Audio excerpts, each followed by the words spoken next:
بسم اللہ الرحمن الرحیم۔ السلام علیکم ورحمۃ اللہ وبرکاتہ۔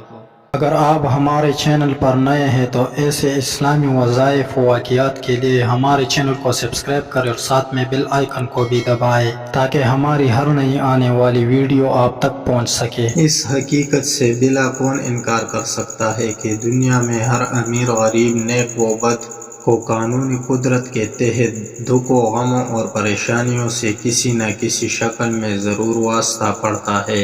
لیکن وہ انسان یقیناً خوش قسمت کہا جائے گا جو اس غم دکھ اور پریشانی کو صبر اور حوصلے کے ساتھ برداشت کرتا ہے۔ آپ ہر دن اخباروں میں پڑھتے رہتے ہیں کہ فلاں شخص نے نوکری نہ ملنے کی وجہ سے خودکشی کر لی، فلاں لڑکی یا لڑکے نے محبت کی ناکامی میں اپنی جان دے دی، اور فلاں آدمی بیماری سے تنگ آ کر پنکھے سے لٹک گیا۔ الغرض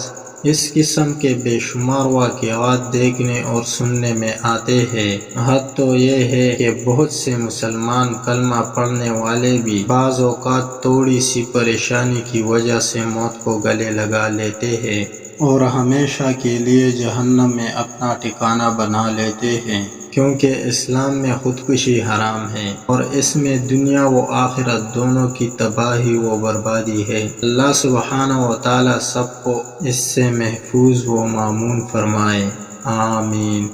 میرے بھائیوں اور بہنوں، کبھی نہ بھولیں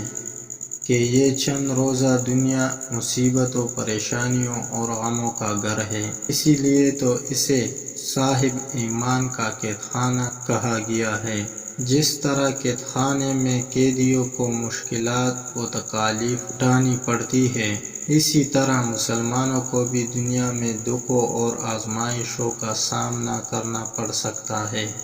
جس کو اسے خندہ پیشانی اور صبر و تحمل کے ساتھ برداشت کر کے آخرت کے دائمی گھر کی فکر کرنی چاہیے،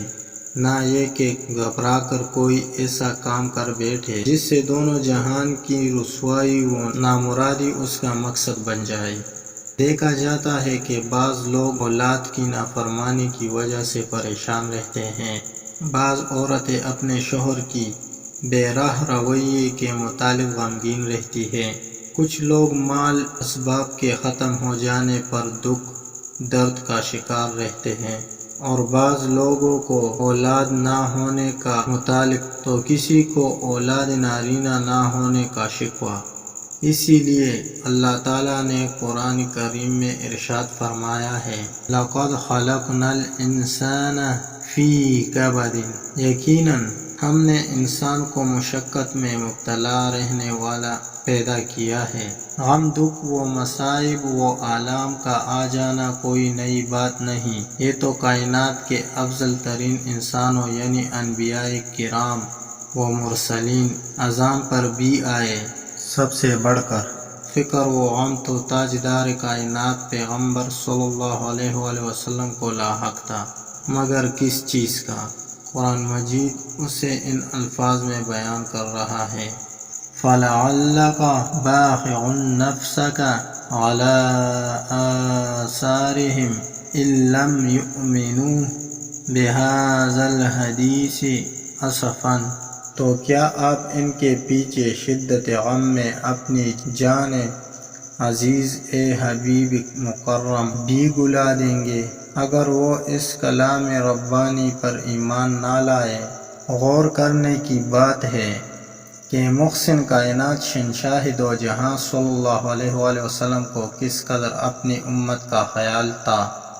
کہ میری پوری امت جنت میں چلی جائے۔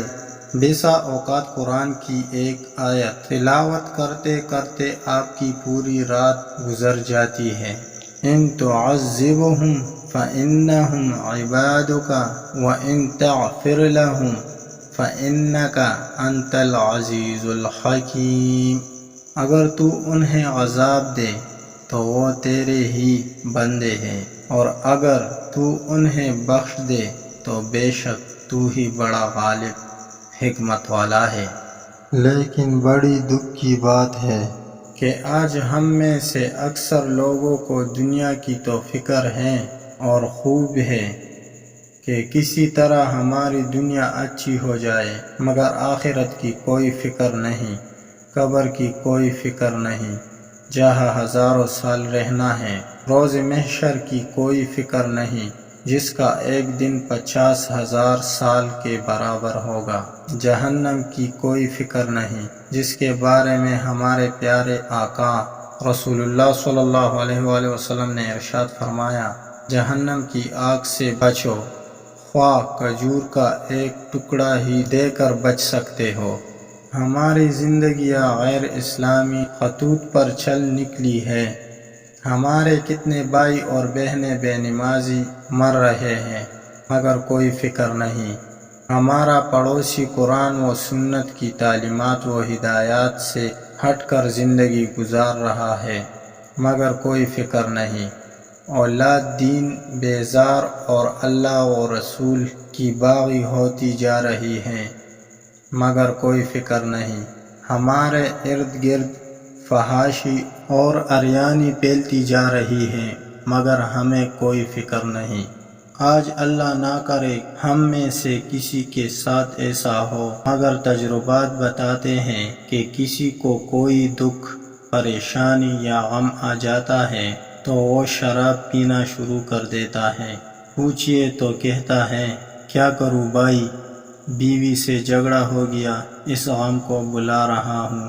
کوئی سگریٹ پر سگریٹ پی رہا ہے، تمہیں کیا ہوا بھائی، تو کہتا ہے نوکری چلی گئی،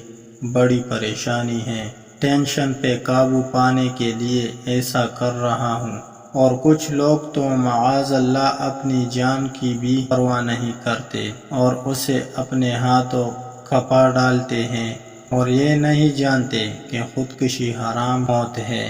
اور ہمیشہ ہمیشہ کا خسارہ۔ حالات کا سنجیدگی کے ساتھ جائزہ لینے کے بعد اندازہ ہوتا ہے کہ اس وقت پوری دنیا ایک عجیب قلبی و فکری اضطراب اور جسمانی و روحانی بے چینی کے دور سے گزر رہی ہے، جو جہاں ہے وہی اپنے دکڑے لے بیٹھا ہے، جدھر دیکھیے دکھوں اور پریشانیوں کا ایک ہجوم نظر آتا ہے، طرح طرح کی بیماریاں تاپڑ توڑ انسانی برادری پر حملہ آور ہیں، ابھی ایک روگ کا ٹھیک سے علاج دریافت نہیں ہو پاتا کہ دوسرا لگ جاتا ہے۔ الغرض روحانی و جسمانی امراض کو جھیلتے جھیلتے انسانیت بدحال نڈال اور پامال ہوتی جا رہی ہے۔ ایسی سنگین صورتحال میں جسمانی طبیوں اور روحانی معالجوں کا منصبی و اخلاقی فریضہ تو یہ بنتا تھا کہ وہ بیمار انسانیت کے دکھ درد کا مخلصانہ مداوع کرتے اور اپنی مجرب دواؤں اور پرتاثیر دعاؤں سے انہیں دارو شفا عطا کرتے، مگر حالت اس کے برعکس یہ ہے کہ اس وقت لوٹ گھسوٹ کا ایک بازار گرم ہے، جو جہاں ہے وہی اپنی دکان چمکانے کے لیے انسانی ہمدردی اور بھائی چارہ کا چلن اٹھا کر انسانیت کا خون کرنے پر تلا ہوا ہے۔ اس طرح بیمار انسانیت کا استحصال عام ہو رہا ہے۔ آپ ذرا ٹھنڈے دل سے سوچیں کہ روگی انسان ایک تو خود قدرتی امتحان سے دوچار اور بے پایہ مسائل میں گرفتار ہے، اور دوسری طرف ہمارے نام نہاد معالجین اور ڈاکٹر ہیں کہ جڑی بوٹی، نسخہ جات، فیس، تشخیص، چیک اپ اور دواداروں کے نام پر اسے مزید امتحان میں ڈال دیتے ہیں۔ ہر فیلڈ میں کچھ لوگ مستثنیٰ ہوتے ہیں لیکن ان کی تعداد بہت تھوڑی ہے۔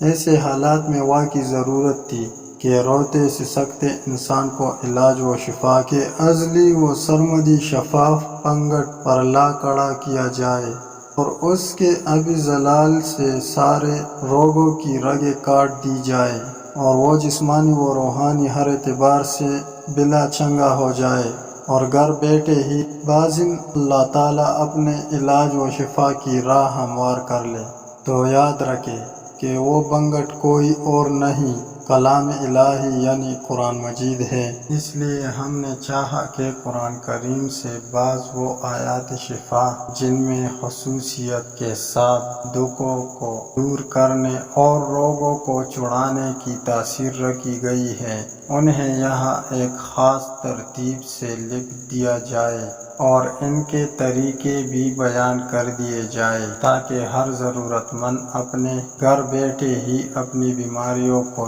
دور کافور کر سکے۔ اس وقت سحر، حسد اور سب سے بڑھ کر